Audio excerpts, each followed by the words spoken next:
Salim ini sekarang posisinya ada di pegang cabang saya, lalu kakak melakukan proses pembangunan dan yang lain juga tujuan yang ada di bawah juga ya. Ini yang belum ada dalam Mas Iwan, Mas Victor di sini juga ada.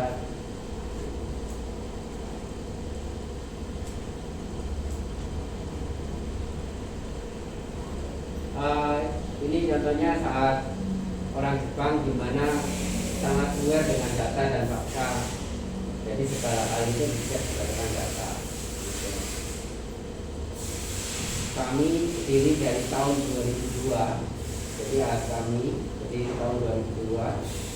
Saya dulu ikut orang sebagai mekanik. Dari mulai belum jadi mekanik ahad itu tahun 88, 91 jadi mekanik tambal ban, mekanik setel. Terus tahun 94 terus SDM saya baru pegang ahad sampai tahun 98. Nah, setiap pekerjaan apapun kalau kita lakukan dengan passion kita, ya, bekerja, senang, hobi, pasti kita akan terus gimana mengimprove diri kita menjadi lebih baik. Alhamdulillah dari apa yang kita lakukan, saya bisa keliling dunia tanpa mengeluarkan uang. Saya bisa ke Eropa, ke Jepang, hampir kecuali Amerika belum, Pak. Amerika sama Australia. Ini pekerjaan saya dulu. Jadi setiap pekerjaan selama dilakukan dengan passion, kenapa saya kasih gambar kecil? Ya seperti itulah saya dulu, dengan badan yang kecil turun, hitam, di bawahnya truk, pekerjaannya adalah memberikan stempel pada sistem kaki-kaki di mobil SAR. Bayangkan kalau jam 12 siang kendaraannya baru berhenti, masih panas, jalannya masih panas, sama dengan open bar kita di tengah-tengahnya. Karena tidak ada jalan pintas menuju kesuksesan, semuanya entah bapak ibu, entah bapak-bapak ini biarpun jadi guru, jangan pesimis. Betul, selalu lakukan yang terbaik. Alhamdulillah, kalau kan lulusannya cuma SDM, tapi sering minta bantuan Ignas untuk memberikan materi-materi pembekalan. Artinya ilmu saya akan manfaat buat Ignas ya. Nah, pekerjaan yang kita lakukan harus kita selalu evaluasi gimana untuk menjadi maksimal, tata letak, kebersihan, peralatan, itu apapun, Pak. Nah, kalau di jenengan sekolah gimana menjadi sekolah unggulan? Lakukan gebrakan sesuatu yang di luar rule. Memang kadang-kadang bertentangan. Saya tahu halangan-halangan jenengan, tahu. Jenengan mau banter, kajurnya menghambat. Jenengan kajur mau banter, kepala sekolahnya menghambat. Betul nggak?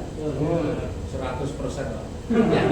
Makanya artinya gimana orientasi kalau memang jenengan ingin jadi sekolah yang unggul, menghasilkan SDM yang unggul, harus bisa melakukan gebrakan-gebrakan terhadap dunia pendidikan. Itu tantangan. Tidak ada orang bisa naik gunung sampai puncak bisa summit kalau nggak melewati tantangan. Tantangan banyak. Di samping medan kita sudah tahu bahwa kita harus naik, turun lembah, naik lagi dengan medan berat.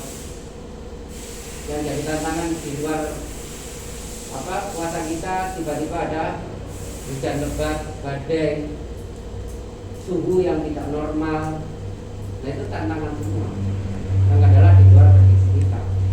Tapi kalau kita fokus ingin summit, ya mau nggak mau kita harus bisa menyelesaikan tantangan tersebut. Nah, yang paling utama adalah satu, bahwa SMK pasti ada proses namanya prakering untuk siswa ya. Itu pastikan tekankan bahwa prakering itu adalah iklan siswa terhadap studi. Poin utamanya di situ. Kenapa prakering itu sebagai iklan siswa terhadap studi? Saat siswa prakering di studi, itu siswa tersebut harus memberikan iklan dirinya yang baik. Dunia usaha tidak melihat iklan itu dalam bentuk skill aja. Poin utama adalah di soft skill, attitude. Gimana attitude itu baik, gimana disiplin itu baik. Baru kombinasi itu ditambah skill, baru anak itu nggak perlu lulus langsung diambil di dunia kerja. Tapi prakering sudah attitude-nya nggak baik, disiplinnya nggak baik, bisa-bisa belum selesai prakering sudah nggak boleh prakering. Betul nggak? Nah itu yang jadi catatan jenengan-jenengan gimana meyakinkan siswa bahwa prakering itu sangat penting sekali. Nah prakering itu kesempatan untuk siswa itu menunjukkan di mana dirinya punya kompetensi yang baik, punya soft skill yang baik tadi.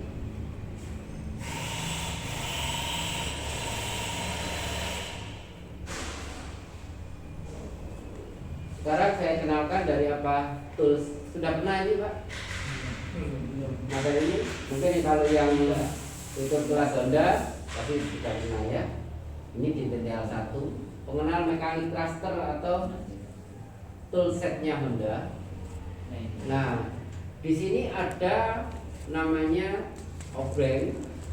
Nah, di sini kan disebutkan bisa dilihat ada hashtag 2, hashtag 3 yang kemarin kita bahas itu merupakan size, ya Pak ya, size. Nah, untuk 150 100 itu menunjukkan panjang. Ya, panjang. Terus ada lagi yang electric driver plus 200 berarti panjangnya 20 cm. Ya. Terus untuk yang stubby driver ini merupakan obeng yang pendek ini.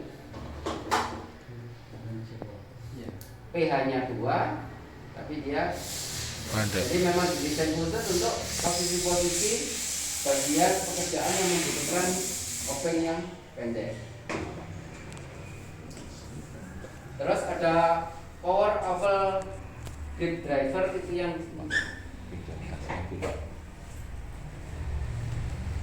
nah ini sebenarnya masuk di wilayah PH 4 Pak. Kalau PH 3 kan ini.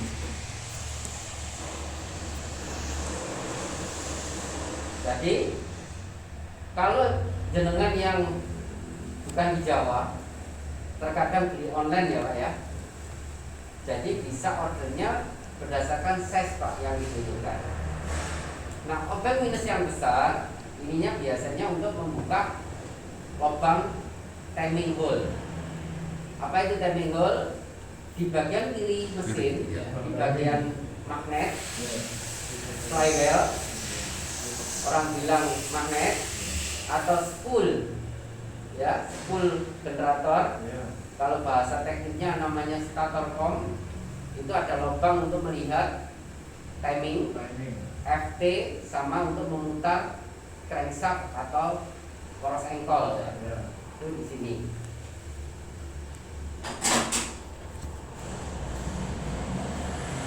Nah, penggunaan obeng yang benar seperti apa?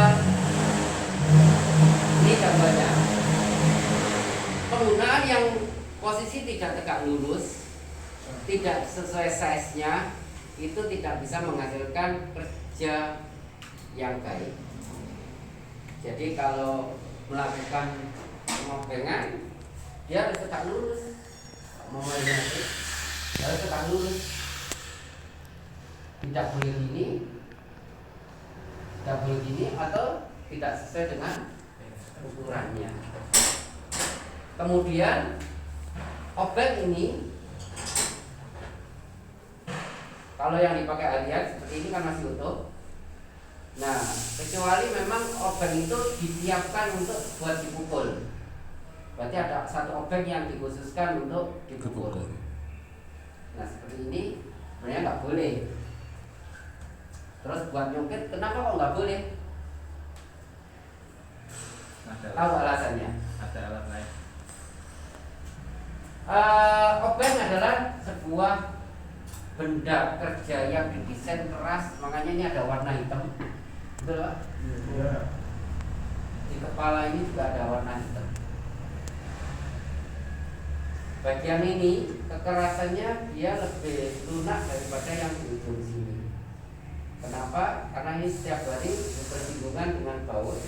Kalau dia lunak, dia akan mudah sekali out. Kemudian dengan dia dilakukan hal teknik pengerasan, dia juga menghasilkan medan magnet yang sangat baik. Makanya di ujung obeng yang hitam cenderung istilahnya magnet temporerinya lebih bagus kekuatannya. Bayangkan kalau obeng ini dikeraskan semua sampai sini, lengket, bukan, Pak. Akhirnya saat dilakukan proses puntir ini patah. Sama-sama keras. Betul. Makanya kalau roda gigi kayak di mobil, saya ambil contoh, gigi ini permukaannya keras, loh. Tapi di dalam sini sampai ini itu lunak. Kalau gigi ini dibikin keras semua, ini bisa crack, Pak. Patah. Kena tekanan dia mudah patah. Noken as kan keras, Pak. Iya. Itu sebenarnya yang keras hanya berapa mikron lapisannya, tapi di tengahnya tetap lunak. Karena lunak untuk kekuatan benturan, tapi yang keras untuk menghasilkan gesekan yang minim gesekan. Semakin keras logam, semakin licin. Gitu. Makanya di obeng itu tidak mungkin di semuanya itu dikasih, kecuali ini dari sini sama, karena dia tidak bisa untuk mengungkit, bisa untuk membuka.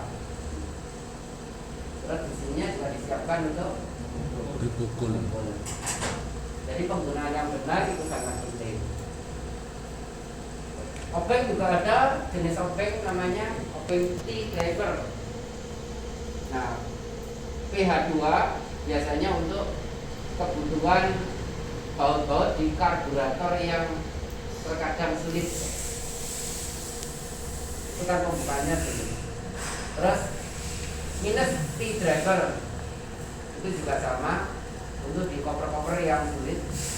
Di samping ada T-hex nomor 2, ada T-hex nomor 3. Nah, kebutuhannya untuk apa? Sama, untuk baut-baut yang dengan orbit besar.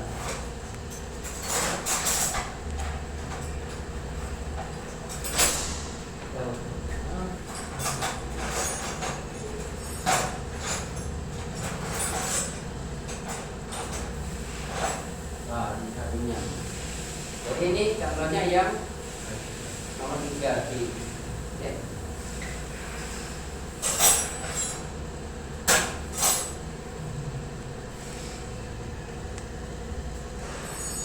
Ada lagi kunci shock T ya, atau T-shock. Nah, kunci shock T itu size-nya pasti nggak perlu saya jelaskan ya, Pak ya. Contoh penggunaan biar mempermudah kerja mekanik untuk melakukan pembongkaran mesin. Terus posisi yang benar, tegak lurus, tidak boleh dipukul. Posisinya harus tegak lurus. Kenapa? Karena kalau tidak tegak lurus, bagian segi enamnya akan mudah sekali mengalami keausan. Ini ada flexibility untuk seperti ini. Nah, cuma memang kunci fleksibel ini kalau yang kowa ini satu bijinya tidak boleh 800.000. Kalau dengan beli yang brand kayak Ctek, kita kan suppliernya Ctek juga, itu harganya 400.000. Yang di bawahnya kowa. Kalau Tech Hero masih harga di angka 200 ya, 250. Nah, kenapa kok ada flexibility? Flexibility hanya untuk baut-baut yang dengan posisi sulit dan bukan untuk torsi yang besar. Jadi dia hanya digunakan untuk torsi dari nilai sebenarnya itu cuma 50%. Kenapa? Karena ini ada pin, Pak. Pinnya kecil. Contoh baut 10 mili, torsinya yang kepala 10 dengan ada pling. Tahu pling, Pak? Tahu. Ini ulir. Kopi. Yes. Nah ini kan namanya baut pling. Kalau baut 10 yang segi 6,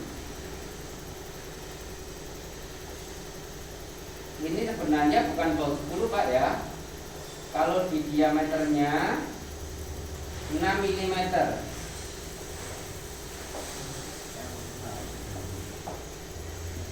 Ya. 6 mm itu rata-rata kuncinya adalah 10. 10 atau 100 mm ya. Iya.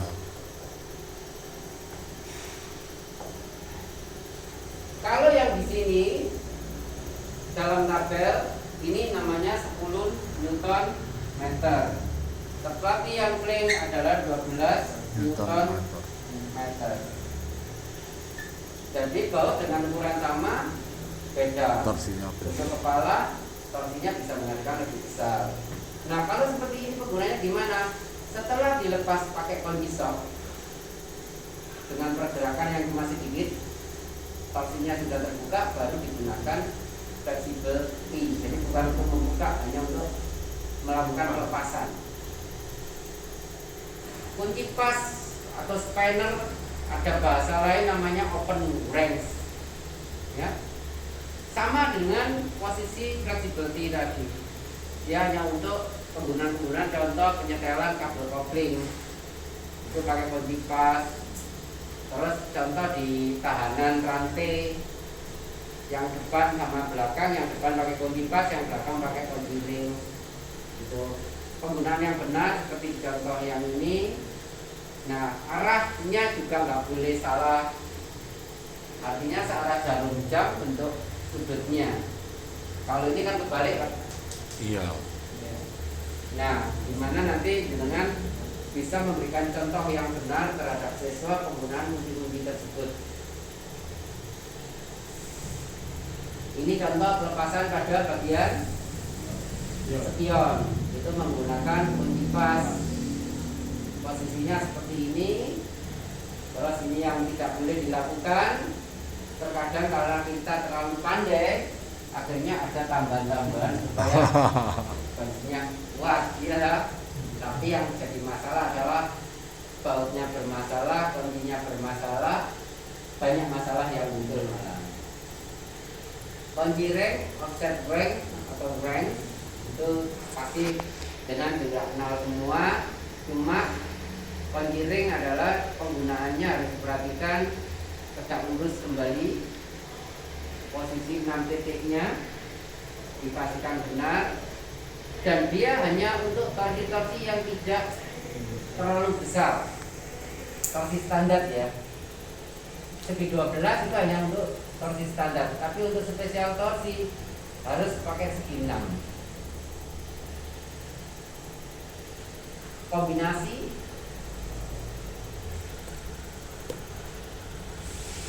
kemudian untuk melihat size-nya tidak perlu saya sampaikan ya, pasti sudah paham semua. Ada yang jenis shock itu dibagi dua, di heksagonal sama heksagon. Jadi yang segi 12 sama segi 6. Hammer ada 3, ada plastik, ada besi, ada palu tembaga. Penggunaan plastik digunakan untuk contoh adalah saat melakukan pemasangan cover crankcase atau cover mesin, sesuatu yang membuat komponen tersebut tidak rusak. Oke. Terus palu besi tidak tahu semua pasti. Nah, palu tembaga adalah untuk memukul bagian poros besi yang terdapat ulir, sehingga saat dipukul yang kalah bukan di porosnya, di bagian komponennya, tapi di bagian palunya. Jadi kayak umpama ini poros roda atau as roda, ini ulirnya, jadi boleh mukulnya pakai palu. Kalau pakai palu plastik kan nggak rusak, Pak. Palu plastiknya cepat rusak karena bukan peruntukannya. Jadi harus tepat penggunaannya. Ini contohnya. Biasanya palu tembaga banyak dilakukan untuk memasang komponen-komponen bearing. Jadi untuk memukul bagian drag attachment. Kenapa? Supaya special tool ini tidak mudah sekali rusak. Gitu.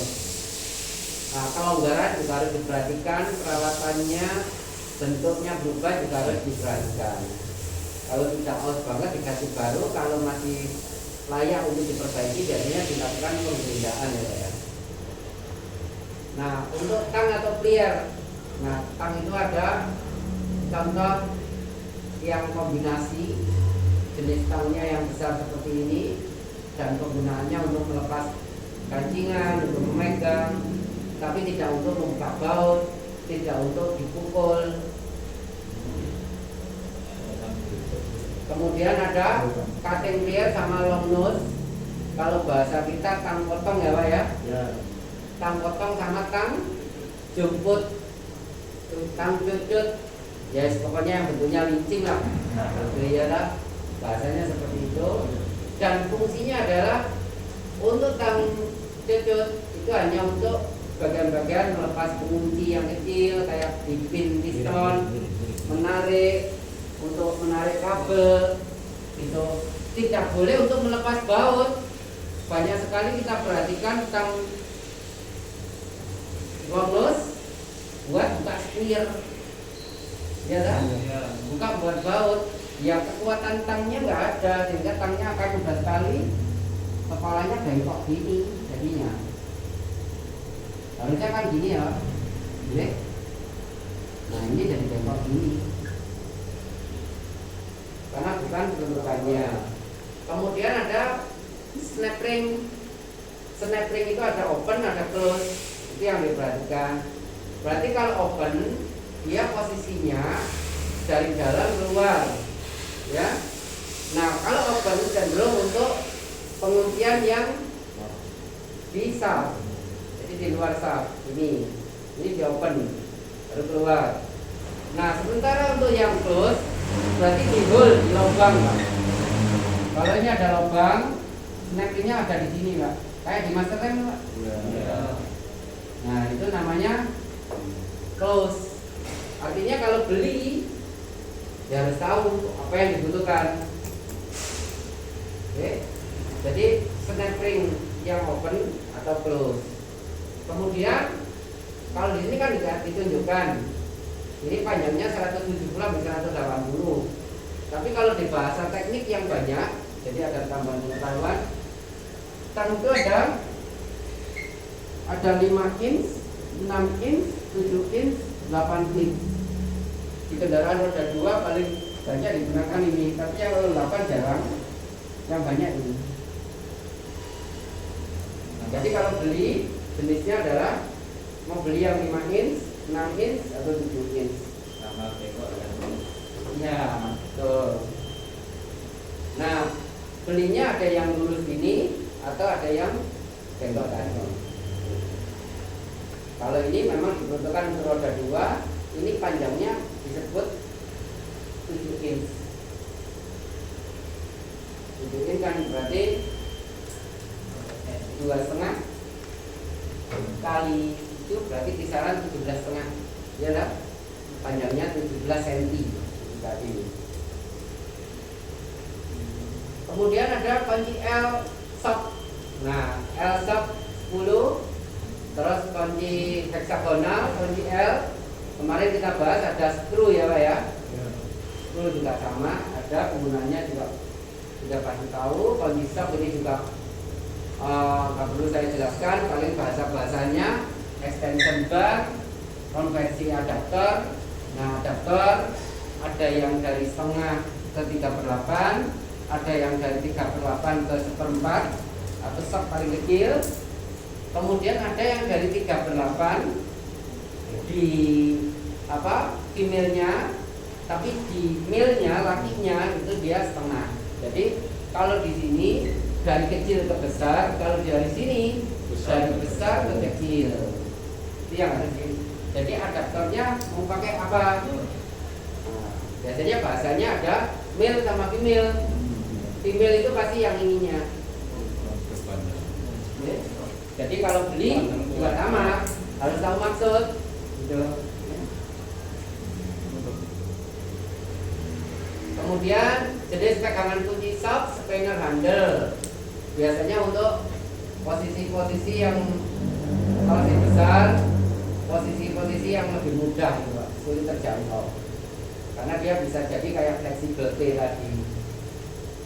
Kemudian ratchet bukan untuk membuka Pak, ratchet hanya untuk melepas, mengendorkan. Kenapa? Biar lebih mudah.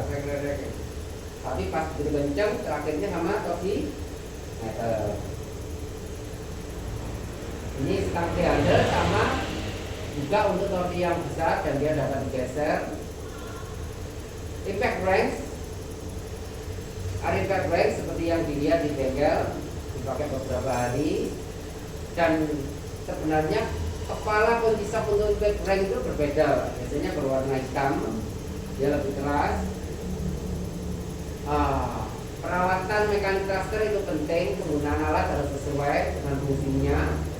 Selesai pemakaian dibersihkan, dikembalikan ke tempatnya supaya kalau orang lain mau ngambil tidak mudah. Terus penempatan rapi, tidak bertumpuk, dan tidak digunakan untuk memodifikasi.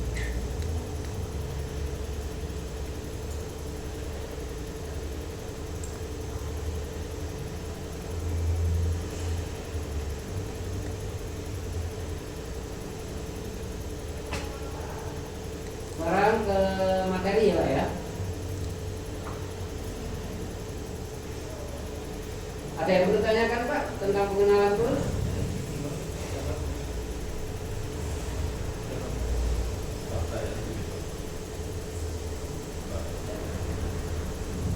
Untuk yang kunci shop tadi yang satu set, untuk yang sepeda motor itu pakai yang setengah 3/8 atau berapa? Sebenarnya untuk di roda 2 lebih banyak penggunaan ukuran 3/8. Tetapi kalau digunakan setengah tidak apa-apa. Tapi biasanya setengah banyak digunakan di torsi-torsi yang besar. Contohnya penggunaan di as roda, di domstir itu. Tapi di keseluruhan bagian kendaraan yang banyak digunakan adalah 3/8. Cuma kalau bisa di sekolah disediakan dua-duanya. Siap. Paling bagus adalah sampai ukuran 1/4. Kenapa? Sekolah untuk pengetahuan Pak. Jadi gimana menggunakan tools yang benar dan sesuai spesifikasinya. Ada lagi Pak?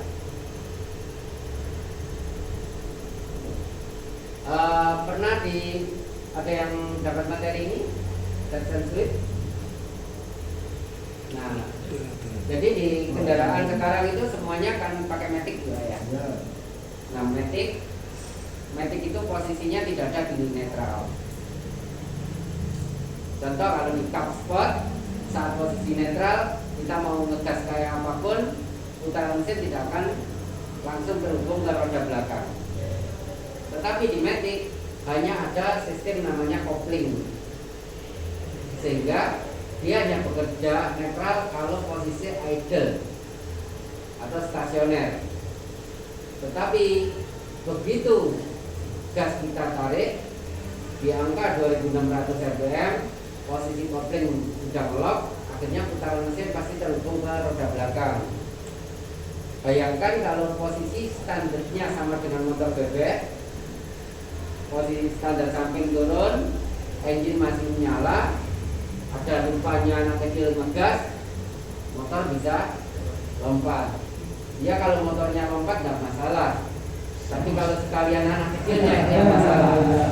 Ya, makanya ada teknologi success switch. Sebenarnya teknologi ini sudah lama, di semua brand sudah lama, terutama di motor besar, Pak. Kalau di Honda, di motor besar itu sudah lama sekali, dari Goldwing dan lain-lainnya. Jadi kalau panel netral, standar samping dia nyala. Tapi begitu standar samping masih aktif, bapak-bapaknya masukkan gigi 1, mesinnya langsung mati. Tetapi kalau standar samping masuk gigi 1 dengan kopling ditarik, masih nyala. Kenapa? Saat gigi 1 masuk, kopling ditarik, biarpun digas, standar samping dia nggak lompat. Tapi begitu kopling dilepas, standar samping masih di bawah, mati. Berarti tujuannya apa, Pak? Safety. Pernah lihat patwal polisi yang Yamaha XC900? Itu juga sama.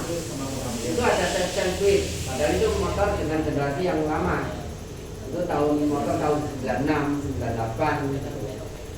Nah, tujuannya adalah untuk keselamatan. Untuk memeriksanya gimana? Nih, saat dalam keadaan hidup, kita turunkan standar samping. Kalau mesin mati berarti oke. Kalau mesin mati ya bagus ya, Pak ya. Nah, ada lagi yang kejadian biasanya di daerah itu motornya nggak bisa dinyalakan. Habis diparkir semalaman di dapur atau di garasi, besok pagi mau nyalakan nggak bisa. Standar samping sudah naik. Bel nyala, rating nyala, kontak on aktif. Tapi ditekan tombol starternya gak nyala. Kenapa? Karena kabel di standar sampingnya dimakan tikus. Posisinya kan di bawah ya. Kalau ini motor, ini deck, lantai. Nah, ini standar samping ya. Posisi kabelnya itu di sini. Nah, ini kan resiko dimasukin oleh hewan buruan tadi, tikus. Saat ini dimakan, ya sama dengan standar samping turun. Karena sistem standar samping saat naik ya groundnya diaktifkan. Jadi dia menghubung ke ground atau on. Jadi kalau uji anak-anak ya mudah sekali. Pada aja roketnya. Artinya standar sampingnya posisinya betul. Nah, saat mesin dalam keadaan mati, turunkan standar samping, hidupkan mesin tidak hidup, oke. Tapi kalau mesin hidup, berarti ini nggak putus, konslet, Pak. Bisa habis kecelakaan, bagian yang bulat di standar samping ketabrak, pecah, akhirnya dia nempel terus. Akibatnya apa? Posisi standar samping dia posisi non aktif. Karena saat non aktif dia terhubung. Jadi bahasanya standar samping itu kalau turun dia namanya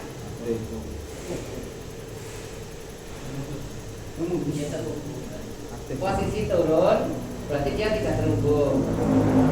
Ya dah. Standar samping aktif, itu tidak terhubung. Saat standar samping dinonaktifkan atau tidak turun, posisinya terhubung. Nah, harusnya standar samping itu di atas nonaktif, tapi dia terhubung terus. Atau standar sampingnya turun, dia terhubung terus. Nah, itu biasanya karena accident, kecelakaan. Kalau putus terus, mesinnya pasti nggak ada nyala, Pak. Jadi kalau putus gini, kemakan tikus, berarti mau naik atas turun nggak bisa hidup. Bisa dipahami? Nah, ini contoh bagiannya. Jadi di sini ada standar samping, ada pivot, mur, dan di sini ada knock-nya, Pak. Ini. Jadi di bagian ini di pair, jadi itu ada knock ini. Nah, terkadang pas eksiden kecelakaan knock ini pecah. Akibatnya apa? Dia tidak di posisi yang benar. Harusnya di posisi yang benar, dia aktifnya salah. Harusnya putus nyambung, harusnya nyambung malah putus. Karena dia di posisi yang salah. Itu contoh bentuknya. Nah, ini kondisi-kondisi yang tidak baik dan perawatan yang harus dilakukan, pemberian treatnya supaya apa, kinerja dari standar sampingnya bagus dan diperhatikan torsinya. Contoh, torsi untuk baut pivotnya adalah 10 Newton meter. Karena kalau dalam kontes itu torsi wajib minimal bilang. Nah, untuk pemasangannya juga penggunaan perawatan yang benar. Ini bentuk penempatan ini.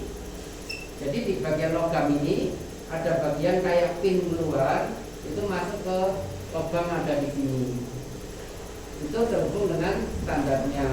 Sementara rumahnya dia ada cowakan ini nanti terhubung dengan tempatnya pir gitu. Ada pertanyaan? Untuk misalkan matikan mesin itu langsung di standar itu untuk jangka waktu lama itu apa ada? Tidak masalah. Tidak masalah. Karena dia sudah didesain, dia memang menonaktifkan sistem secara keseluruhan di sistem PJMSA-nya. Jadi bukan mesinnya mati. Kita ambil contoh, biasanya kalau pasang kotak rahasia kan yang diambil coil. Seringkali kan? Yang diambil coil, coilnya ada yang dikonsepkan, dihubungkan dengan ground. Nah, begitu kecepatan tinggi, belum running, belum idle, langsung cakwarnya dimatikan. Itu akibatnya apa, Pak? Generator masih memutar, tegangan masih jalan, hasil tegangan yang dikeluarkan oleh CDI, kalau CDI ya, itu masih menghasilkan tegangan tinggi, tapi dikonsepkan ke ground. CDI-nya mudah rusak. Ada lagi yang ambilnya bukan dari coil keluarannya, atau dibalik, coilnya posisinya di sambung putus. Nah, coil itu tegangannya tinggi. Tegangan tinggi itu mudah sekali melalui sebuah pengantar, biarpun itu hambatannya tinggi. Contohnya air. Contoh kalau kabel coil yang keluar, pernah tahu nggak berapa tegangannya? Kalau yang di kabel primer sama sekunder? Primer buka 210.000. Primer 200, sekunder 10 sampai 3. betul. Kalau 25.000 itu kalau racing, Pak. Iya. Jadi bisa saya ambilkan lap dulu ya, Pak ya. Gini. Jadi benar kawat primer lebih besar daripada sekunder. Nah, karena kawatnya lebih besar, jumlah kumparannya primer lebih kecil dari sekunder. Semakin banyak jumlah kumparannya, otomatis tegangan yang dihasilkan semakin tinggi. Tapi harusnya rendah. Jadi di primer ini tegangannya 200 volt. Sementara di primer itu 10.000 sampai 25.000 volt atau 10 sampai 20 kilo ya. Harus paham ini dulu. Artinya kalau jenengan mengukur menggunakan avometer harus tahu. Berarti ini harus skala berapa ohm. Yang ini berapa ohm. Baru tahu koil itu berapa ukurannya. Menggunakan avometer. Di avometer kan ada skala ya Pak ya. Nah ada yang ohm kali 1 kali 10 kali 100 atau 1 K. Nah tinggal kebutuhannya yang mana. Pastikan setiap menggunakan avometer diapakan Pak? Ya. Artinya tadi sama.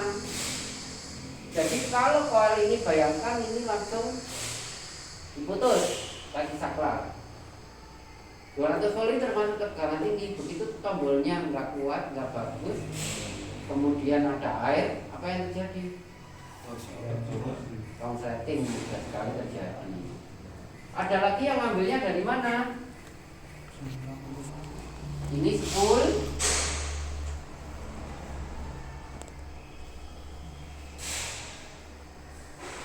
Ambillah ini 10 CDI ya Pak ya. Ini mau ke CDI. Ini yang diputus disambungkan ke ground, dikasih saklar. Yang terjadi apa? Saat yang pakai orang lain, kontak rahasianya aktif, kita terus. Akhirnya tidak melalui beban, tapi langsung konslet. Spoolnya rusak.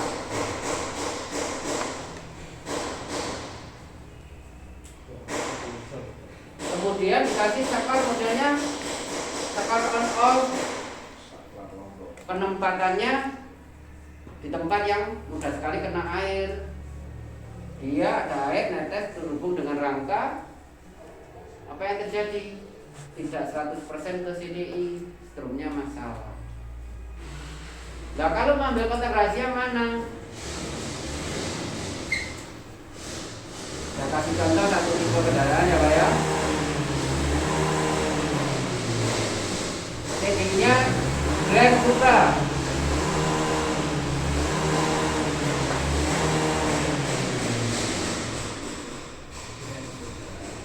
Ada coil, ada spool, ada kontak, ada masa, ada pulser.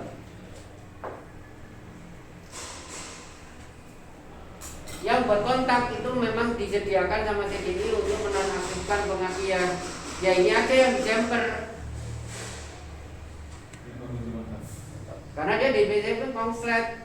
Jadi gimana pun tidak akan resiko. Masa pabrikan membuat kontak dimatikan resiko.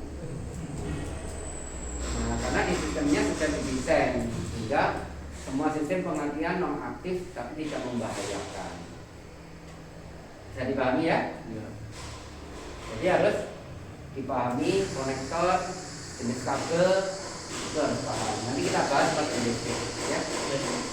Ini hanya sekedar intermezzo sedikit belok.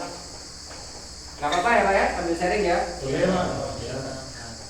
Ambil pengetahuan dengan.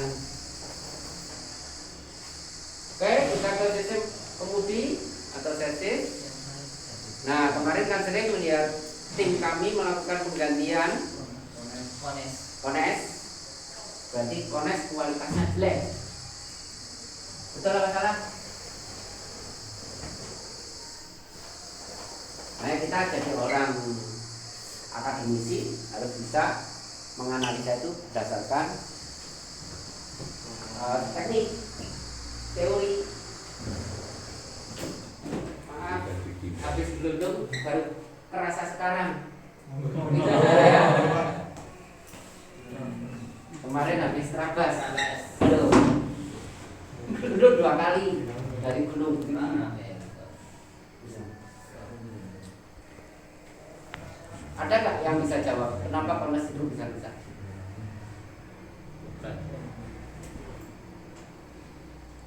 kondisi jalan, Pak. Kondisi jalan, betul. Ada lagi Bapak? Benturan, betul.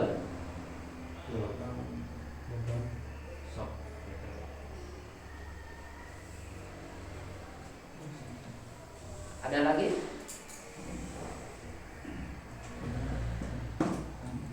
Lah kenapa motor sekarang kondisinya kok gampang sekali bermasalah?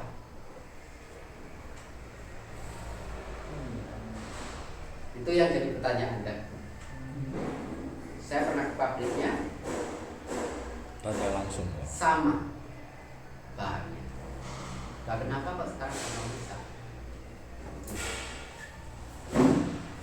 Satu, habit berkendara. Kita ambil contoh. Ada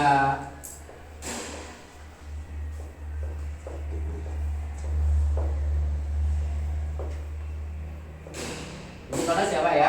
Tadi ini suspensi, ini ban, terus ini jalan yang berlubang. Fungsi redaman di kendaraan itu ada beberapa. Satu, ban sebenarnya sebagai peredam. Kedua, Suspensi. pelek. Ketiga, suspensi. Yang membedakan sepeda sekarang dengan sepeda dulu adalah pelek sekarang semua casting wheel. Casting wheel artinya peleknya itu keras. Sementara yang di belakang itu Tiger Mega Pro peleknya pakai jari. Bisa membayangkan casting wheel? Bisa, Pak. Pelek racing? Ini pelek dicor. Terhadap tromolnya ini jadi satu. Sehingga kalau ada tekanan tek, dia tekanannya nggak bisa lentur di sini, kecuali di luar jari. Ini poros roda. Pelek lama, ini ada lubangnya buat uji ya, atau spoke jarinya. Ini ada tromol, ada lubangnya. Kemudian jari ini ke atas. Di sini ada murnya. Murnya mengikat atas bawah atau atas bawah? Atas bawah. Atas saja kan? Karena dia narik sini saja dong. Kalau ini ada tekanan, di sini akan menerima hentakan. Otomatis poros ini langsung dikirim ke suspensi. Tetapi kalau ini ada tekanan, bagian ininya yang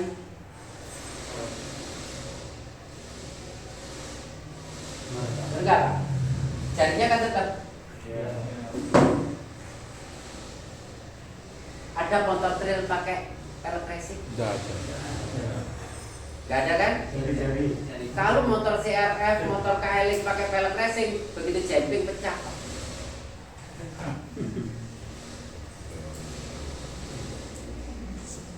Salah satu faktor kenapa Honest sekarang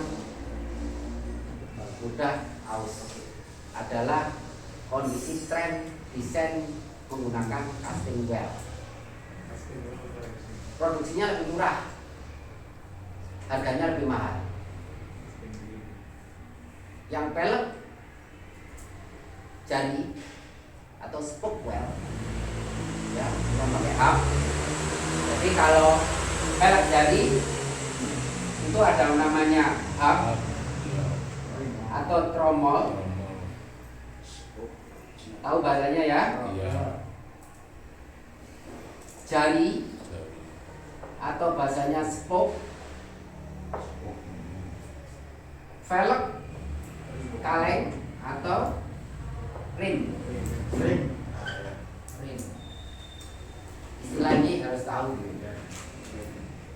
Kalau di sini jari satu Pak, Velg racing.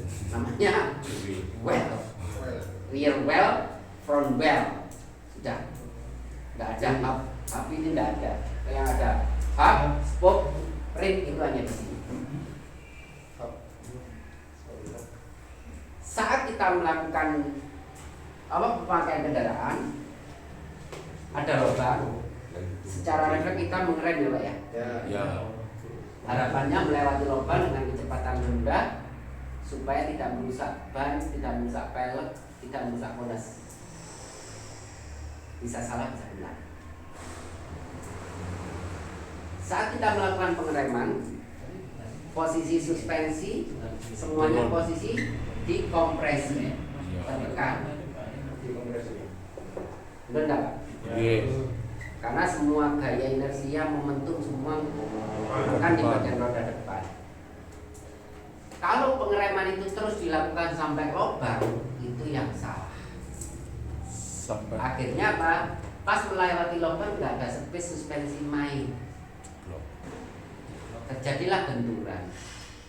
Karena peloran atau kornes itu bola baja berjalan pada permukaan kornes yang seperti kaca halus. Begitu terjadi tumpukan jeduk, apa yang terjadi? Disebut bahasa tekniknya ball mark. Lubang berjalan. Berlubang, tepos,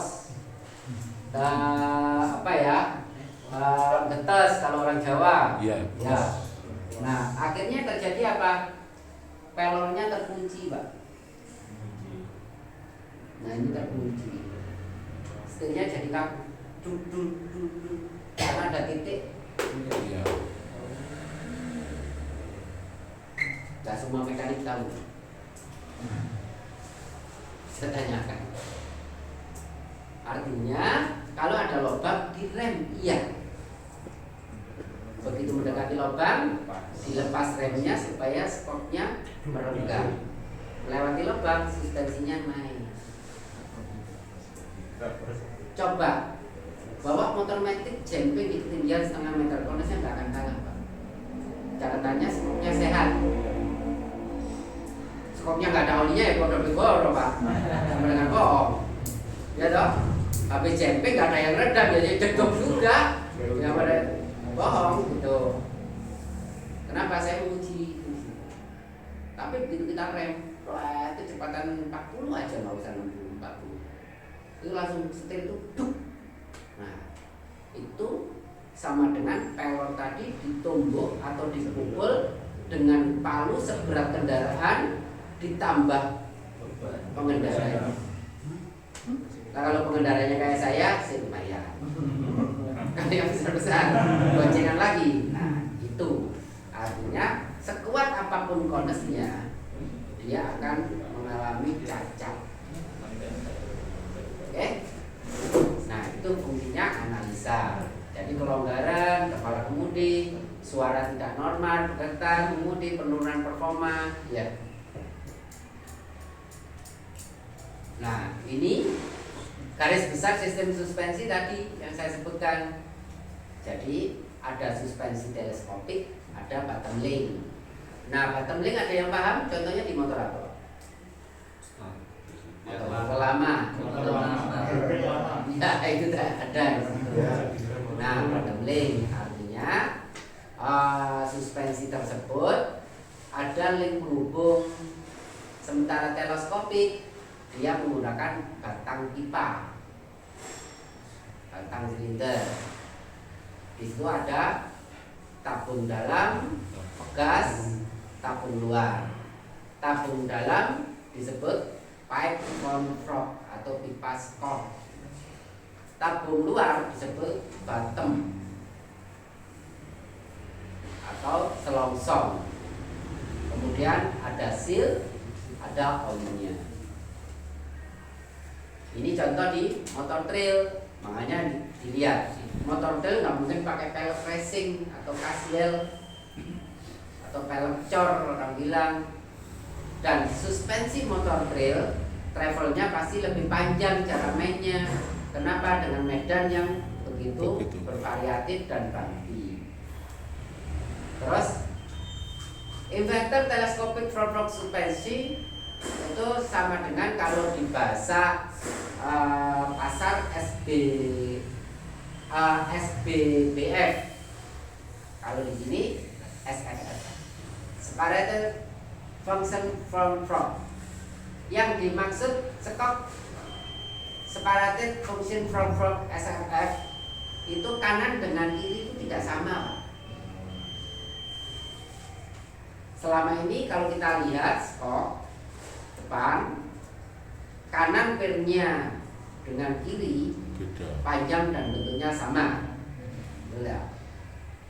Kondisi komponennya semua sama. Yang membedakan kanan dengan kiri adalah yang satu nggak ada dudukan kaliper, yang satunya ada dudukan kaliper. Tapi kalau yang ini kanan dengan kiri nggak sama. Yang kiri reaction atau damper fungsi, yang kanan damper fungsi dan tension. Paham maksudnya? Yang kanan tuh ribonnya berarti. Betul. Jadi yang kanan untuk ribon. Jadi yang kanan itu seperti shockbreaker mobil, sama ngambil shockbreaker mobil tok. Fungsinya untuk meredam. Redam. Sementara yang kiri pernya. Loh, kenapa kok dibikin nggak sama? Teknologi baru supaya daya kerja kenyamanan. Di MotoGP juga sama. Iya, benar. Sekarang banyak digunakan, jadi bayangan kita skop itu kanan kiri harus sama. Sama. Belum tentu, tergantung desainnya. Tapi untuk skop berarti skop teleskopik biasa bisa digitukan, Pak ya? Ya bisa, Pak. Ya bisa, tapi karena bukan hitungan melalui riset and develop, ya bisa menclek, bannya makan separuh nanti. Karena desain tabungnya, porosnya kan berbeda. Kemudian kalau stok belakang itu bahasa di kita namanya cushion, cushion. Kasih. Di stok belakang ada yang double shock, ada yang single shock. Contoh di Matic dengan konstruksi yang hampir sama. Loh, Pak, kok di motor bebek perlu double, di motor Matic kok tidak perlu double? Ada yang paham nggak analisanya? Bisa jawab? Konstruksi karena lengan ayam di motor Matic ikut dengan mesinnya sehingga lebih paling dimensinya daripada yang motor bebek. Setengah masuk, Pak. Analisanya masuk tapi masih setengah, Pak. Ada hubungannya dengan engine yang ada di Bagian kiri. bagian Oh, yang Matic unit swing. Jadi sama mesinnya, pivotnya itu jadi satu sama mesin. bisa, tapi masih belum tepat. Masuk sudah 50% masuk. Sama, bersama maksudnya.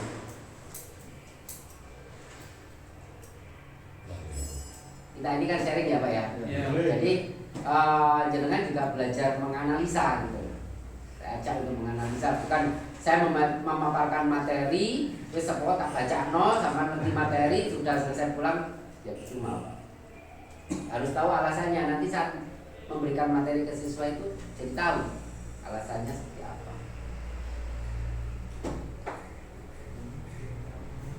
Kita ambil contoh.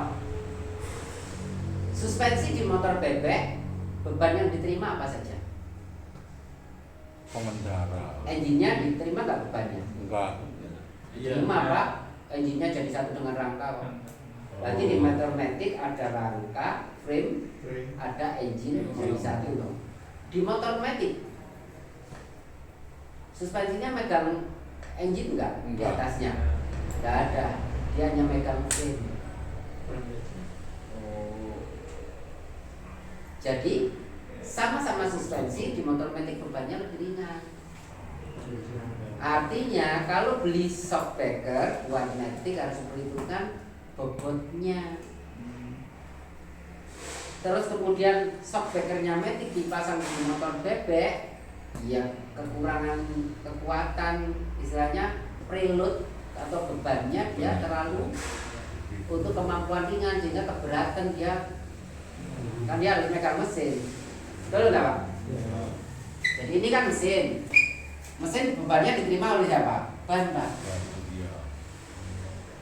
Ini yang dipegang ditumpuk hanya ban rangka sama berapa persen mesin yang depan.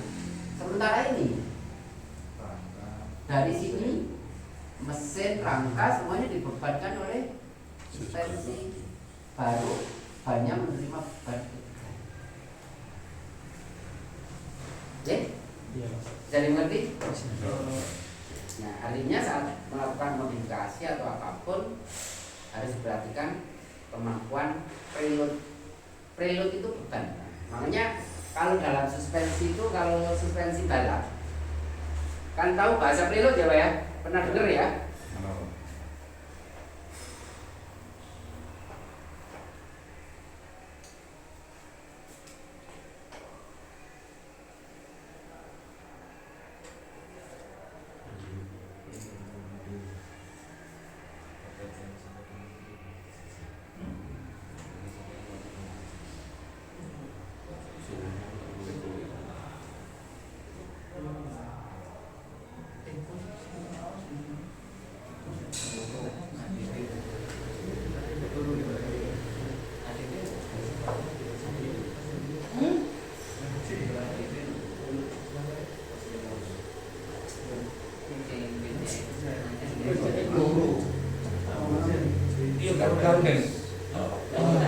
Nah, ini kan ada shock breaker balap ya Pak ya, atau shock breaker aftermarket yang racing ya. Di sini kan mesti ada ulir, ada mur untuk menyetel kekerasan pil. Iya. Saat pil ini ditekan ke bawah, dia semakin keras. Itu sama dengan preloadnya ditambah. Tambah. Saat dikurangi, preloadnya dikurangi. Saat naik dikurangi. Panjang sekop tetap sama Pak. Kalau di motor CBR yang baru atau di moge itu di baut tutup sekop yang depan itu kayak ada open minus atau kunci 10, itu adalah untuk menekan kirnya, membuat keras atau mengendorkan. Zamannya GLMAX Iya. pakai pompa, itu preloadnya dia udara bukan pil. Kalau ini pil, ini preload. Nah kemudian ada biasanya di sini ada setelan bulat-bulat ya. Nah itu ada ribbon. Ribbon itu apa? Kalau yang single action dia lepasnya akan ditahan. Ibaratnya katupnya dibikin kecil. Jadi saat dia naik set, lepasnya gini. Kalau ribbonnya diperlunak atau soft, dia lepasnya gini. Iya. Tuh, jadi ada ribbon sama preload. Ada single action sama double action stok itu. Kalau single action set dia nyapir dok, kemudian baliknya baru ditahan. Kalau double action ke atas ditahan, ke bawah ditahan.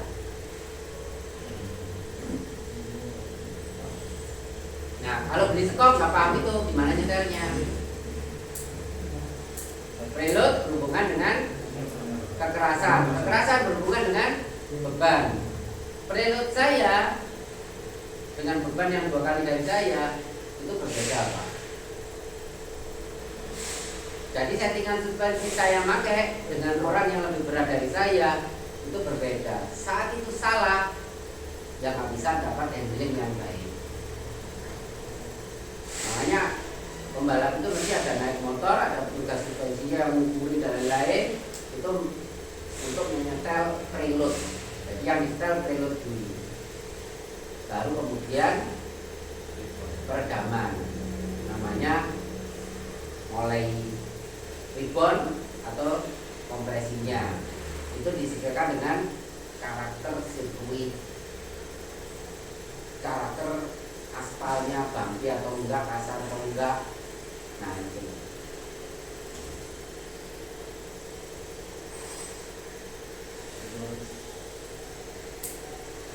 Nah, garis besarnya untuk di suspensi ini berupa kerusakan pada tabung, berarti kebocoran oli itu karena nggak pernah mengganti oli. Ya sama dengan nggak pernah ganti oli mesin Pak. Oli mesin nggak pernah diganti, saya nyawet. Enggak. Nah, sama, ini juga sama. Kalau yang di belakang, olinya kan nggak bisa diganti, Pak. Jadi kita merawat adalah di porosnya. Dimana kita merawat porosnya, kita merawat kelurusan suspensinya, kita merawat busi-businya. Seringkali yang terjadi banyak modifikasi yang tidak paham.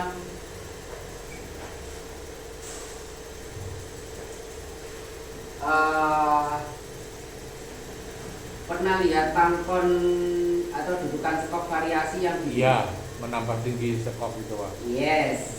Ini kan di baut mati. Iya, Skopnya harus di sini, malah skopnya gini. iya, benar.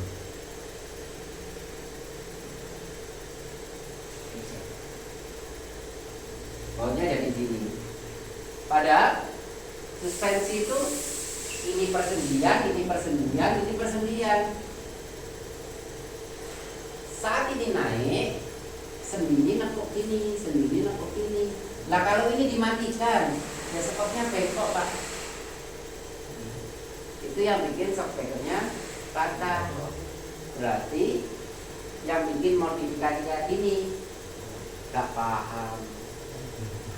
Akhirnya dia tahunya fashion aja kayak, tapi fungsi. Nah ini kenapa kok dikasih pusing? Karena dia persendian. Kenapa ini dikasih pusing? Karena persendian. Kenapa ini dikasih pusing? Karena persendian.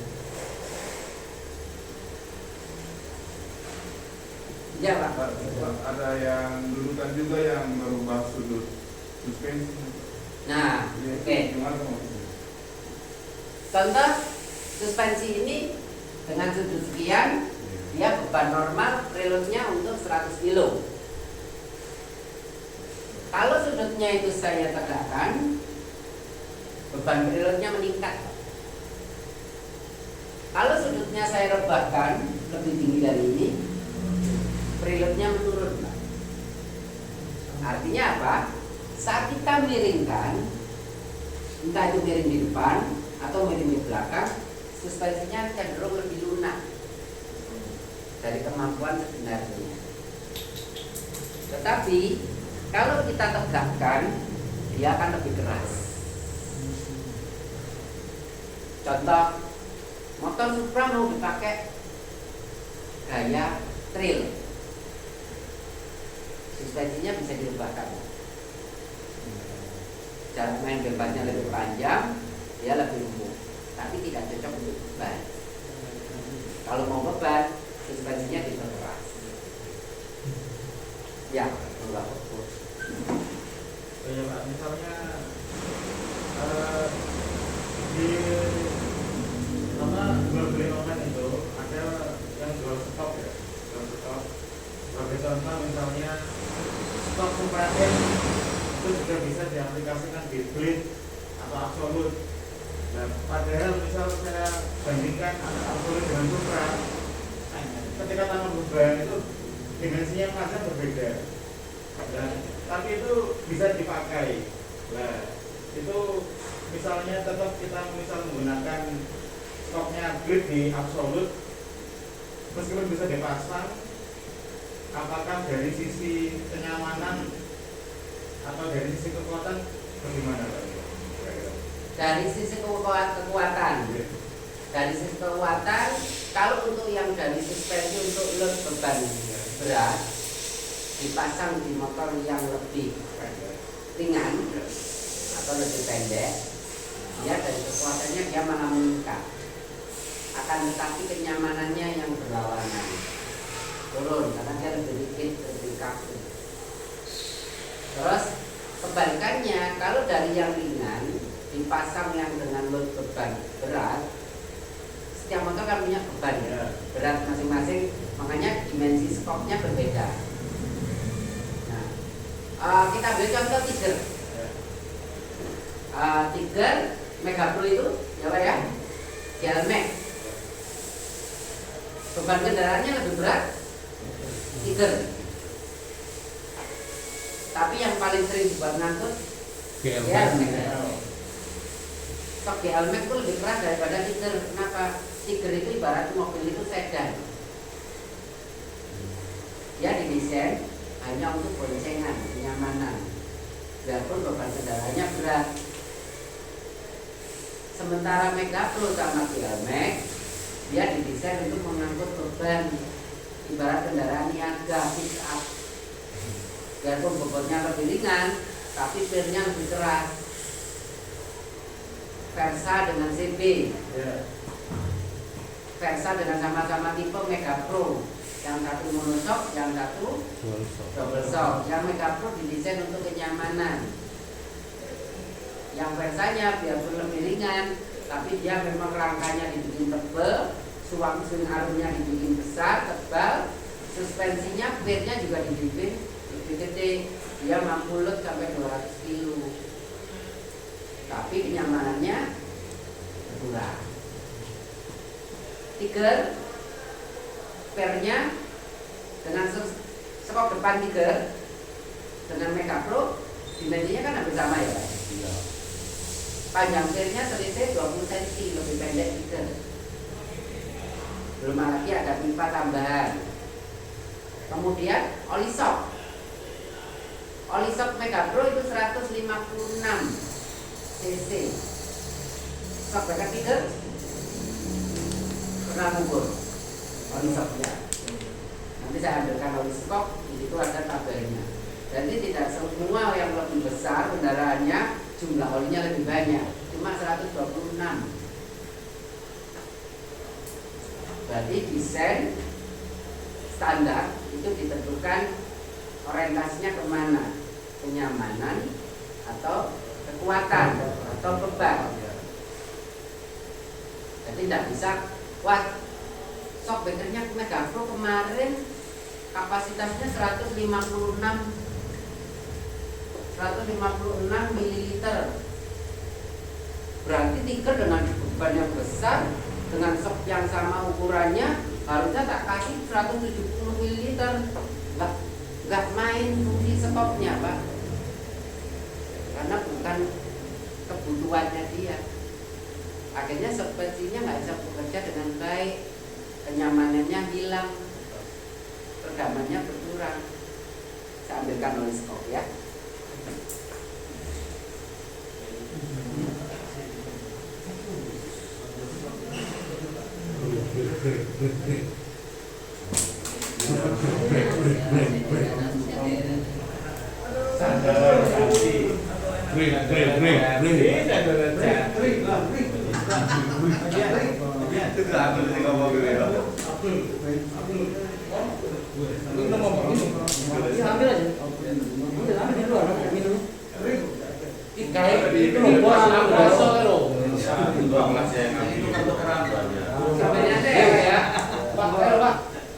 Ini bisa dilihat dari belakang, monggo.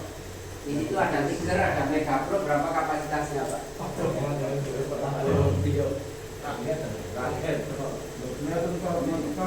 Ya, Pak.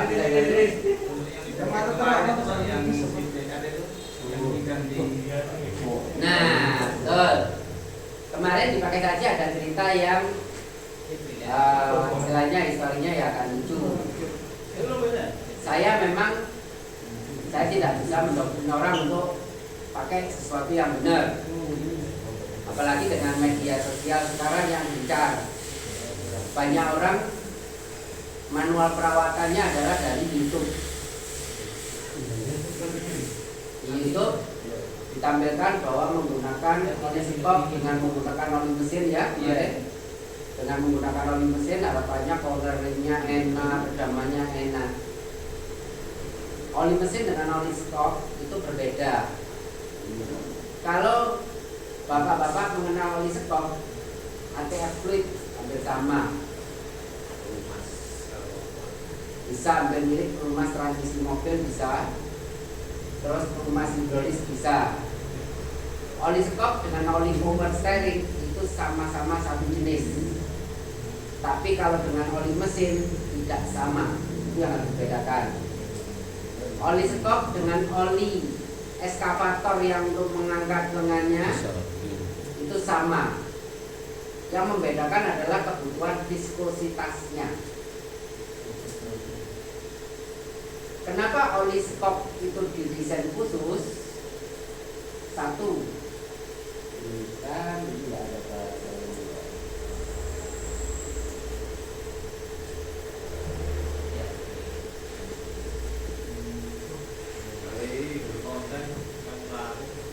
Jadi oli stok satu, sifat minyaknya itu menjaga seal karet itu supaya usianya panjang. Makanya di mobil kenapa kok oli power steering khusus?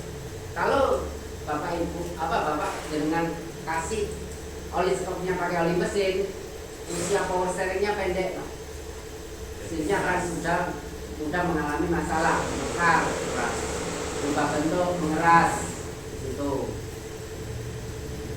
Kedua, karena di sistem suspensi seal adalah merupakan bagian hidrolis, ya, oli juga bagian hidrolis. Kalau oli mesin tersebut dipakai di suspensi, saat terjadi redaman yang berulang-ulang, di dalam oli akan terbentuk busa atau gelembung-gelembung gas. Saat ada gelembung-gelembung gas, sama dengan katup atau piston yang harusnya ditahan oleh minyak, itu yang nahan udara, sama dengan nggak ada olinya. Bisa dipahami? Bisa. Jadi gini, ini ada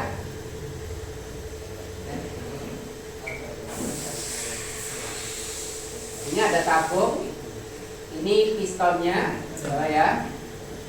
Ya, oke. Ini as. Saat di sini oli, dia nggak ada gelembung, otomatis saat dipompa ini yang nahan minyak murni. Jadi pergerakannya akan stabil. Tapi kalau di sini nggak ada minyak, hanya udara kosong. Nah, kalau di sini ada minyak tapi ada gelembung, sama dengan tadi, Pak.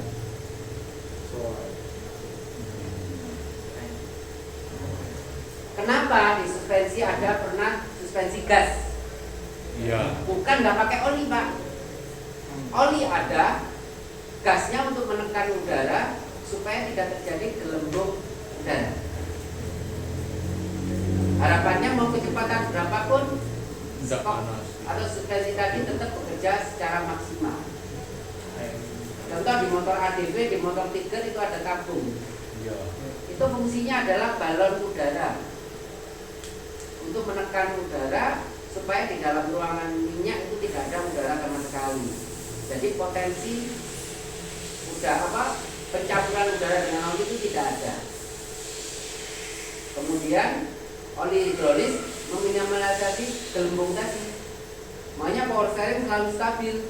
Tapi power steering dikasih oli mesin, ya malah berat.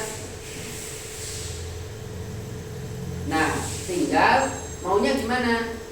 Oh, suspensi saya ribonnya terlalu ringan. Kalau dalam motor balap ada namanya penyetelan katup. Ibaratnya lubangnya diperkecil. Dengan lubang diperkecil, jalur oli yang keluar akan ditahan. Itu ribonnya lebih nahan. Ada lagi lubangnya sama, olinya yang asal mula viskositas 10 itu dikasih yang lebih kental, sama dengan memperkecil lubang tadi, Pak. Iya. Nah, asumsinya seperti itu.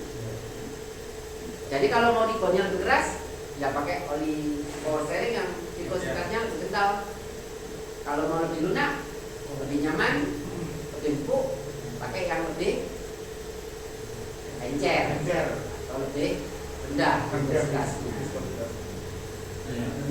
Ya.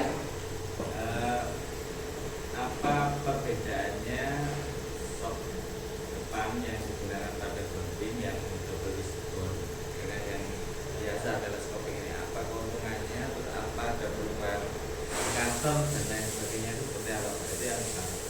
Yang kedua, untuk matic itu kan ada dua jenis, yang belakang itu ada yang dua shock dan yang single shock. Nah, itu apakah kalau di sisi beban itu kan kita ketahui kalau monoshock itu rata-rata di tengah, Pak. Dia kan di samping. Itu apakah ada perubahan dari beban sehingga membuat roda itu yang lebih kena samping dan lain sebagainya? Karena ada yang dua juga gitu. Karena ada dengar-dengar rodanya itu sering memakan yang salah satu. Nah, itu mohon dijelaskan kita. mengenai Goldwing ya. Ya. Goldwing yang sebelum tahun 2019 itu suspensinya pakai teleskopik. Goldwing mesinnya 6 silinder boxer dengan beban kendaraan di atas 300 kg. Dengan suspensi teleskopik membutuhkan batang kipas stok, karena roda depan hanya dipegang oleh dua pipa ini, sehingga membutuhkan batang kipas stok yang dengan size yang sangat besar. Secara konstruksi bahan, kekuatan ada maksimal besarannya, jadi nggak bisa mengikuti lampu besar juga. Adanya beberapa kondisi saat melakukan braking dengan beban besar, dia pipa tersebut masih bisa bertahan. Nah, kemudian yang terbaru adalah menggunakan sistem coupling yang seperti gambar tadi, tapi lebih besar konstruksinya seperti suspensi mobil. Nah, karena dengan sistem seperti itu, dia lebih rigid dan dia lebih nyaman. Jadi tidak membutuhkan suspensi yang besar, tapi bisa memberikan suspensi yang lebih lembut dengan harapan nyaman tetap, kekuatan tetap. Tapi kalau yang tadi semakin dibesarkan akan mengorbankan kenyamanan. Pertimbangan di situ. Sama dengan yang dilakukan di BMW. BMW punya motor yang 1800 cc, modelnya kayak Goldwing, itu suspensinya sama, nggak pakai namanya teleskopik. Tapi kalau nggak salah dia campuran, jadi ada teleskopiknya, tapi kelingnya itu pakai double ribbon, tapi ada Betul. ringnya, ada ring. Betul sekali. Jadi ada perubahan sudut cluster kalau nggak salah. Iya. Jadi sudut clusternya juga mempengaruhi. Kenapa kok sudut cluster? Motor touring itu cenderung sudut clusternya lebih besar daripada motor racing. Motor touring itu jarang sekali belok-belok, jarang sekali zigzag yang sangat ekstrim. Dia butuh kestabilan di jalur lurus sehingga sudut clusternya lebih besar. Sudut cluster lebih besar itu akan miring ini. Harley itu, tapi begitu di jalan macet, nggak enak Pak. Nah, untuk mengurangi kelemahan dari sudut cluster ini, supaya Goldwing tadi ya di jalur lancar nyaman, di jalur pendek nyaman, makanya didesain yang terbaru. Jadi kayak di mobil, tuin-tuannya bisa berubah-ubah. Sementara kalau di roda 2 kan fix sudut clusternya. Kalau yang teleskopik, betul nggak?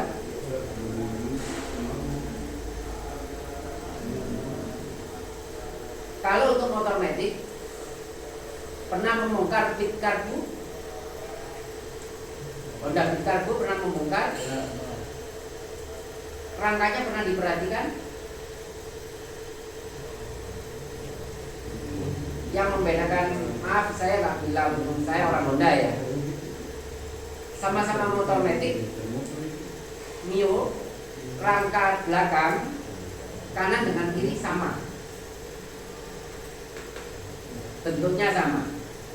Honda Beat kanan dengan kiri tidak sama. Pernah perhatikan nggak? Perbedaannya Kalau ilmu bangunan ada ilmu namanya mekanika teknik. Masih ingat mekanika teknik? mekanika gerak kendaraan. Betul ya. Jadi di Beat itu ada rangka yang gini. Ini mesin ya Pak ya? Ya. Ada rangka yang gini. Bener nggak? Iya Pak. Satu beda, satu tinggi. Perlakuan bahan dan lain-lain, sehingga biarpun suspensi ini cuma satu, hanya di sebelah kiri, dia akan beban yang diterima rangka ini frame, kekakuannya, kelenturannya akan sama. Makanya bentuk rangka kanan dengan kiri tidak sama. Berarti yang sebelah satu sisi itu ada dirinya gitu Pak. Betul. Jadi biarpun ini satu, tapi dia dimensinya berbeda sehingga kekuatan di sini saat ini ada skop, ini ada skop sama, Pak. Dia nggak akan miring. Cuma ini bisa, ya. Dan yang saya gini Pak, banyak modifikasi masyarakat, terutama dalam transportasi, yaitu becak motor. Apakah spesiesnya mempengaruhi atau bagian-bagian yang seperti bagian itu mempengaruhi atau tidak Pak? Bagian spesies, bagian belakang memang yang kreativitas masyarakat mencari itu kan rangka kan berubah, semuanya kan berubah. Dia mempengaruhi semua dari atas sampai bawah dan apa merupakan suatu masalah bagi sampai saat ini. Untuk setcar kalau kita bilang sespan, sespan atau becak motor ya, di beberapa kota besar pakai becak motor yang ada tambahan bodi di samping. Secara kondisi setcar dari zaman dulu sampai sekarang itu memang menghasilkan problem, terutama problem di proses pengereman, Pak. Jadi saat jalan yang ada setcarnya cenderung dia mempunyai momentum yang lebih besar daripada yang di sini. Sementara pengereman kecenderungan desain setcar yang di sebelah tambahan itu tidak ada rem, sehingga saat jalan di rem dia akan cenderung lari ke sini. Kedua, tidak dihitung sudut tuin dengan benar. Kalau yang dia pengalaman dia bisa ngatur itu dengan baik.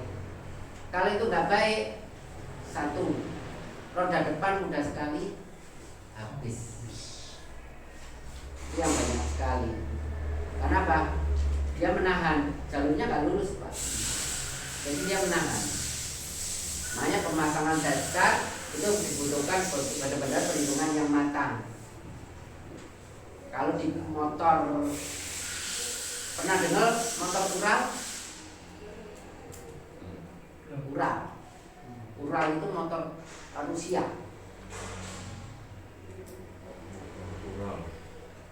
Ural itu bisa di searching di HP-nya. Ural itu dia punya motor yang didesain setcar, tapi dia menggunakan gardan. Jadi antara roda kiri dan roda kanan itu ada perputaran roda, ada salnya. Biasa digunakan motor perang. Motor perang. Suspensinya yang digunakan seperti yang zaman maksud tadi, bukan pakai teleskopik, Pak. Ural.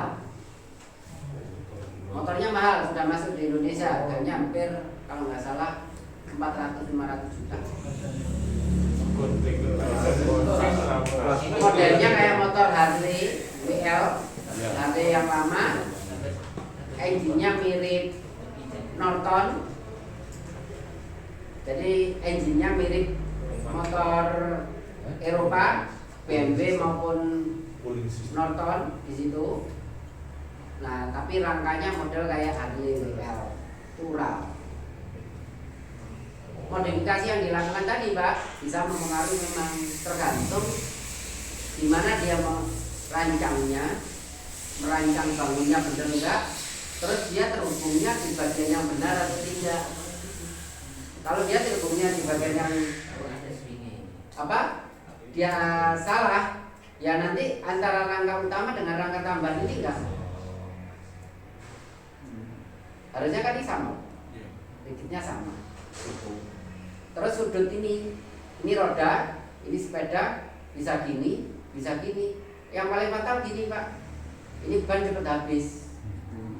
Kalau gini dikit, itu memang ada tuing namanya. Kalau di sporing balancing ya, itu ada.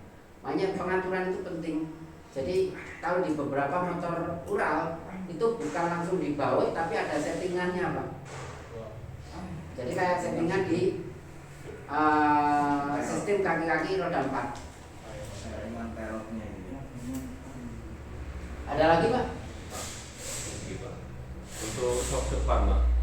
Kalau saya perhatikan yang sok depan bagian bottom itu posisi shaft rodanya ada yang di depan sana, terus ada yang seporos pas garis bawah itu, Pak. Nah, plus minusnya di mana itu ya? Itu pengaruh di sudut rek Pak. Sudut, Rek sama caster. oke sama. Rumus sudut rek sama caster kan di sini. Ini rek, ini poros, ya. Terus ada sudut caster. Dari poros ke sini, ini caster. Kalau ini reknya sama sudutnya 20 derajat. Nah, yang ditaruh di sini porosnya. Berarti kalau kita tarik sudut casternya kecil ya Pak ya? Betul Pak? Iya. Ada yang di sini, ada lagi yang di belakang. Nah, sudut casternya akan lebih besar. Nah, itu desain dari kendaraan masing-masing kebutuhannya. Itu pasti desain itu berhubungan dengan satu keseluruhan motor Pak. Gak bisa kita langsung mengabaikan itu. Untuk ini, kalau kerusakan pada Tidak ada. Tidak ada sama. Tidak ada. Ketekanannya ya. Betul, tidak ada hubungannya, itu berdasarkan desain. Pernah memperhatikan motor trail TS? Suzuki TS 2 tak? Itu posisi bottomnya, porosnya kan di sini Pak. Iya, titik. Oh, selesai. Iya kan? Tapi kalau perhatikan kayak motor Mega Pro kaki, porosnya langsung di sini ya Pak ya. Motor kart, porosnya di sini. Semua itu berhubungan dengan rek dan caster. Itu desain dari pabrikan. Jadi itu berdasarkan desain. Dia kebutuhannya ngambilnya di mana? Oh, motor ini nggak bisa kalau saya kasih sama dengan Mega Pro kayak TS, mungkin motornya jadi ketinggian. Kenapa? Karena dia motor trail, butuh main suspensinya yang panjang, sehingga bottomnya TS itu taruh di sini supaya apa? Bisa membutuhkan bottom yang panjang dan motornya nggak terlalu tinggi. Atau kebalikannya, motor-motor kayak yang racing cenderung pulsarnya di sini, MotoGP, karena dia butuh travelnya nggak terlalu banyak, sehingga tidak membutuhkan dimensi suspensi besar, tidak mengurangi power to weight. Karena semakin boros bahan, beban kendaraan semakin besar, mengurangi perbandingan tenaga dengan beban, namanya power to weight. Sebesar apapun power tenaganya, kalau bebannya terlalu besar ya jadi rugi Pak. Sekarang lebih ringan semua. Betul. Motor MotoGP itu bebannya hampir 140-150 Pak. Bayangkan 1000 cc 250 HP. Pajero saya aja ini udah modifan 240 Pak. Dia 250 HP dengan bobot 11 tiger Pak. Bayangkan. Bodinya semua karbon. Karena saya pernah pegang RCV. Jadi saya pernah naik RCV, bobotnya seperti apa, bodinya itu tipis banget Pak. Rangkanya kalau kita pegang si ngarep yang belakang udara besar itu kayak plat yang luntur Pak. Aluminium yang sangat tipis. Itu rangka tengah, makanya dia dibikin seringan mungkin. Salah ada itu saya. Itu saya tahun waktu itu loh, waktu ada tes pengetesan RCV buat blogger dulu loh. Oh iya. Nah, waktu di Surabaya saya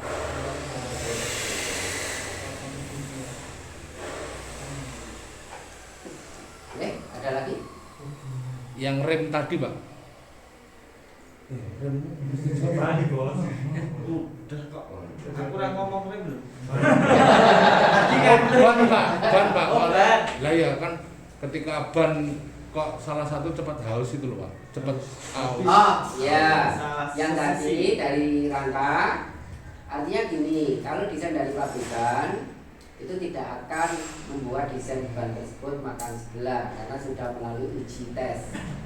Jadi di pabrik kayak di Honda itu ada sirkuit khusus untuk istilahnya sirkuit pribadi untuk pengetesan motor.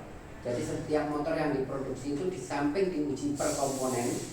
Jadi kalau suspensi itu ada yang robot yang menekan suspensi sampai berapa ribuan kali. Komponen apapun mesin ada yang dirunning terus. Nah ada motor yang dipakai terus sampai berapa ratus kilo, berapa ribu kilo, dia ada perubahan di mana. Makanya itu yang menentukan perawatan berkala dilakukan. Kemampuan komponen ini sampai berapa, kemampuan komponen ini sampai berapa. Kenapa? Kemampuan komponen itu dihitung berdasarkan harga yang diberikan untuk part tersebut. Bisa dipahami? Kalau semua kemampuan komponennya dibikin long lifetime, gak mungkin harga motor Beat, motor Vario atau Supra bisa segitu harganya. Jadi ada nilai ekonomis jualan. Betul. Sehingga setelah dites baru kemampuan ini, contohnya yang tadi dari rangka adalah oli stok. Oli stok itu perlu diganti setiap 12.000 kilo atau 1 tahun sekali. Coba nanti kalau pulang dari sini dibongkar oli stoknya, diukur kanan kiri, standarnya sama, volumenya, panjangnya sama, tapi di usia berapa dengan medan tertentu, kanan dengan kiri, olinya perbedaan warnanya seperti apa. Saat oli tersebut perbedaan warnanya banyak antara kanan dan kiri, atau malah yang kanan nggak ada oli, yang kiri ada oli, itulah yang mengakibatkan satu, ban akan makan sebelah. Oh iya. Kemudian kalau di motor cup ada penyetelan roda belakang yang harus benar dan tepat. Seringkali menyetel tidak tepat. Akhirnya tidak satu garis lurus, ada posisi sudut. Bayangkan kalau ini dipaksa jalan, pasti ada satu sisi roda yang bersentuhan terus di posisi jalan yang lurus. Nah itu yang membuat roda tersebut aus. Yang ketiga adalah pengaruhnya di rangka. Rangka sekarang, terutama untuk safety, garpu depan itu dibikin lentur. Pernah lihat motor Cina Pak? Kalau accident motor Cina apa yang terjadi? Patah. Karena dia dibikin casting murni, cor murni. Jadi saat ada benturan, kalau di mobil sekarang ada namanya 3 titik patahan. Jadi kalau nabrak itu nggak langsung kayak motor kijang dulu, kijang super, hardtop, dar ya semua bodinya akan hancur, bisa berubah semua. Tapi kalau mobil sekarang, kabin itu nggak boleh hancur, kabin harus utuh. Jadi begitu ada benturan di depan, ada patahan satu del, dia akan patah. Begitu tabrakan lagi, patahan kedua patah. Ini sudah mulai mendekati engine. Ada beberapa kendaraan begitu kena engine-nya der, engine-nya dibuang ke bawah. Kenapa? Kalau engine-nya nggak dibuang ke bawah, dia akan masuk ke kabin, kendaraannya terjepit.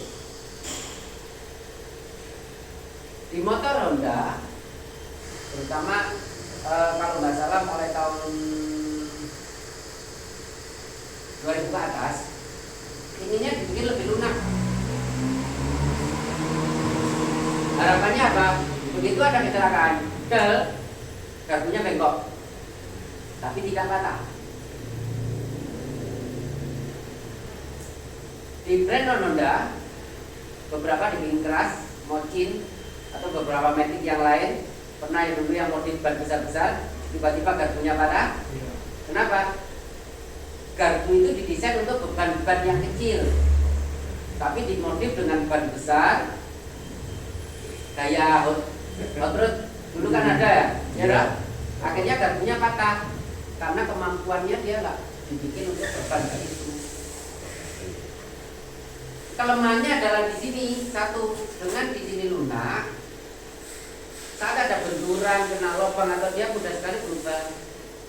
Saat berubah, itulah dibutuhkan namanya perawatan rutin. Petugasnya wajib mengecek secara keseluruhan kendaraan. Kalau saya lagi diagnosa dipakai saji, yang memperhatikan gimana saya cek keseluruhan, ada nggak perubahan pergerakan. Nah kalau ada perubahan pergerakan, diajukan perbaikan. Perbaikan apa? Perbaikan rangka supaya diluruskan lagi. Harapannya apa? Rangka yang bengkok tadi tidak dipakai terus, yang dengan luka roda makan sebelah itu tidak terjadi. Banyak faktor, tapi harus dilihat berurutan satu persatu. Masalahnya di mana? Bisa dipahami ya?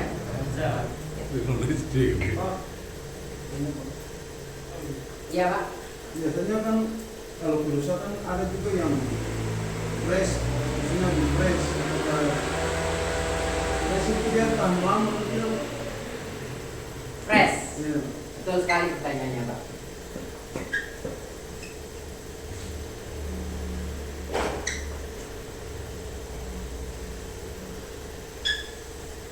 Kita buka gambar yang garpu ya Pak. Nah ini bengkoknya di mana? Kalau benturan dari depan, kebanyakan bengkoknya di sini ya Pak ya. Kalau yang tak lurus depan, bengkok di sini apa di pipanya masuk. Kalau benturan samping, biasanya salah satu pipanya akan bengkok gini atau bengkok gini. Yang kita bahas dulu yang di sini. Tempat tones itu presisi. Saat ditarik, apa yang terjadi? Bisa membayangkan? Mulur. Satu, dua.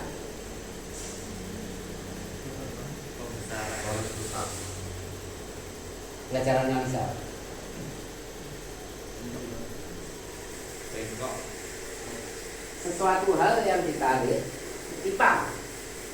Semua itu. Pipa akan pipa di bending. Diameternya gimana? Berubah membesar atau mengecil? Mengecil. Mengecil. Betul. Saat itu diluruskan, visual lurus, betul. Diameternya membesar lagi? Enggak, tetap kecil. Itu masalah. Layak tidak nggak diluruskan itu harus tahu. Artinya kalau dia pas bengkok, rumah tonesnya dipegang kotak-kotak, artinya oblak, berarti as tersebut mengecil, diukur pakai alat ukur. Berarti tidak layak untuk dipres. Kalau mengecil, struktur bajanya sudah high risk. Dikembalikan, suatu saat risiko patah akan muncul. Bahaya. Bisa lurus, iya.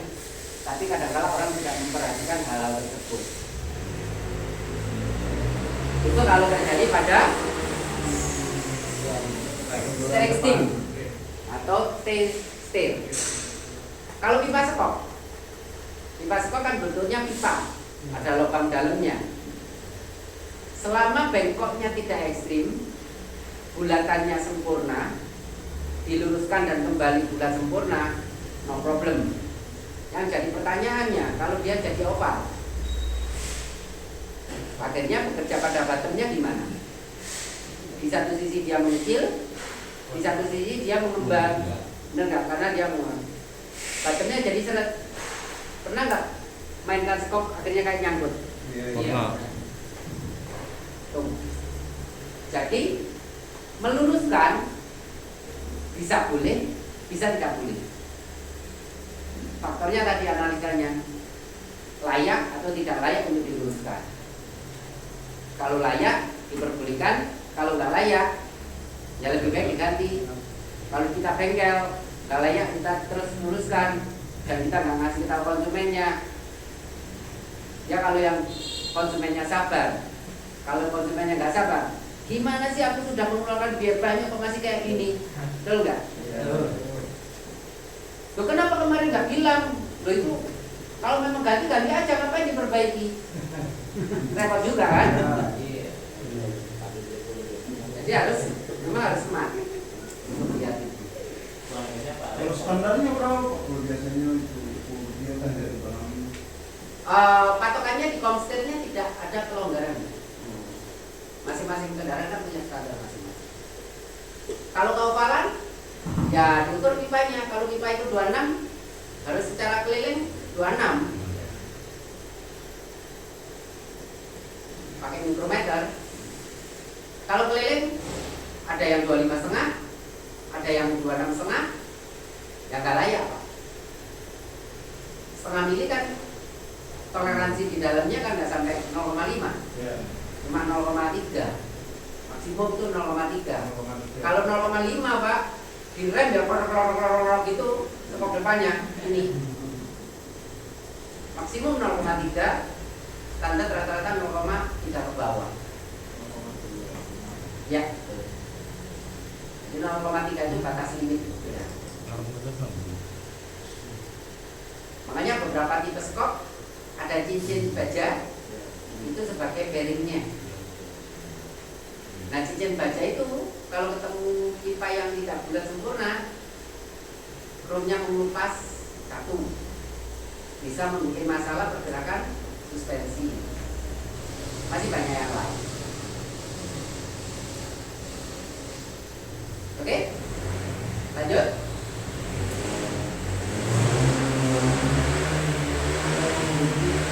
Kurang 1 jam lagi. Sambil nyantai nggak apa-apa. Saya juga mulai terasa Pak. Aduh kemarin saya setengah hari udah nggak kuat.